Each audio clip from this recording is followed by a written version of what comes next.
Salut à tous, j'espère que vous êtes bien installés parce que là, je vous la présente, mon histoire de possession de corps, où est-ce que j'ai dû intervenir par un exorcisme, parce que oui, ça, je suis capable d'en pratiquer, j'en ai déjà pratiqué, mais là, je vous parle du cas le plus lourd que j'ai eu à date, qui va très bien aujourd'hui. Cette personne-là va très bien aujourd'hui.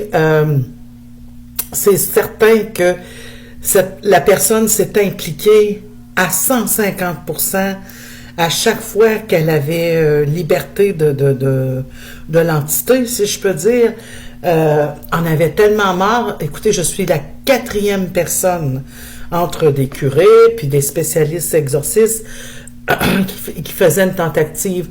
Pas pour dire je ne fais pas et je suis très humble, ça n'a aucun rapport. C'est une entité très, très, très, très coriace. En 1-2 séances, il aurait fallu beaucoup plus parce qu'il y avait des gens qui étaient excellents dans leur travail, mais ils étaient de l'extérieur. Dans ce cas-là, moi, je l'ai fait en personne. Hein? On parle d'il y a une 20aine d'années. Maintenant, je travaille beaucoup à distance. Ça fonctionne très bien, mais là, je remonte. J'étais très jeune à cette époque-là. Donc, il faut que, je le dis, je le redis, pour le succès, il faut que la personne y mette une volonté, un vouloir. Il faut un moment, des fois on est fatigué, on est épuisé, on n'en peut plus, on ne sait plus quoi faire, mais il y a quelque chose à m'amener, l'instinct de survie remonte à la surface, puis j'en ai assez, hein, je vais faire ce qu'il faut. Alors, dans nos séances, parce que ça a duré pendant 8 mois, alright? 8 mois. Intense à faire des rencontres, à recevoir des rencontres durant lesquelles, là je parle de possession de corps, donc cette personne-là pouvait se retrouver chez lui, là, puis fort, toute la pièce disparaissait, puis il se voyait, il était complètement réveillé, là, complètement ailleurs, dans une espèce de tunnel en pierre avec des flambeaux de feu, avec toutes sortes de bruits, de chaînes, de tortures, c'était assez étrange. Je sais même pas si on peut dire que c'était des visions d'enfer. L'entité n'a rien à voir, en frais d'apparence, avec ce qu'on a connu dans les histoires effrayantes, là. C'était pas, il y avait pas de cornes après ça, c'était pas un démon, parce que j'appelle ça la couronne, mais il y avait des espèces de griffes très grand. Il n'y avait rien d'humain. OK? Puis, bon. Ceci étant dit, non, il n'y avait rien de c'était assez. Je lui avais donné un petit nom pour le ridiculiser, parce qu'il faut le diminuer, parce qu'il ne faut pas qu'il se sente trop important.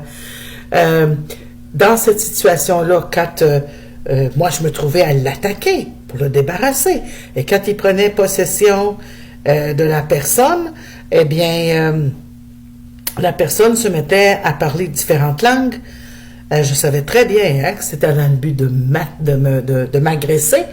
Mais après, il me le disait en français, que je te saute dessus, que je te crève les yeux, que je t'étouffe, que je te frappe avec la chaise.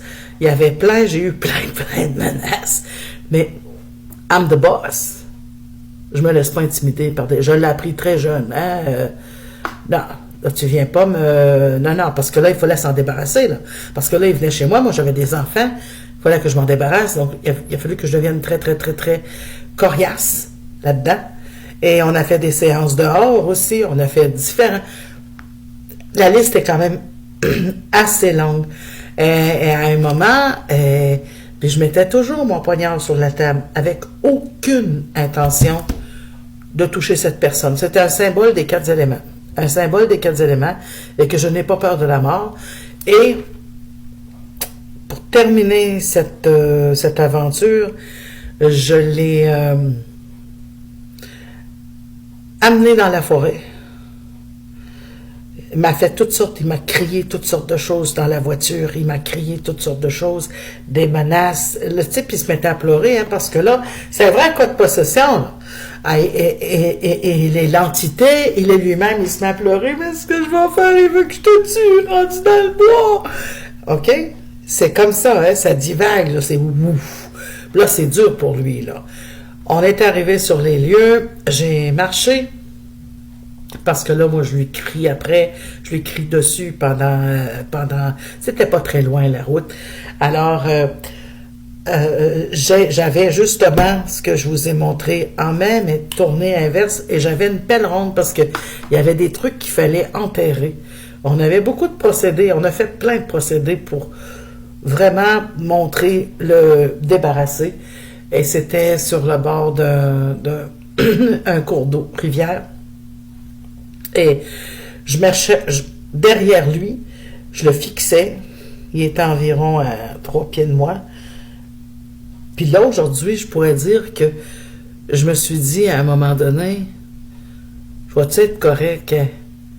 Là, j'ai dit, n'aie pas une seconde de doute. N'aie pas une seconde de doute. Ça, c'est inscrit dans un verset de la Bible, là. Ne jamais avoir une seconde de doute.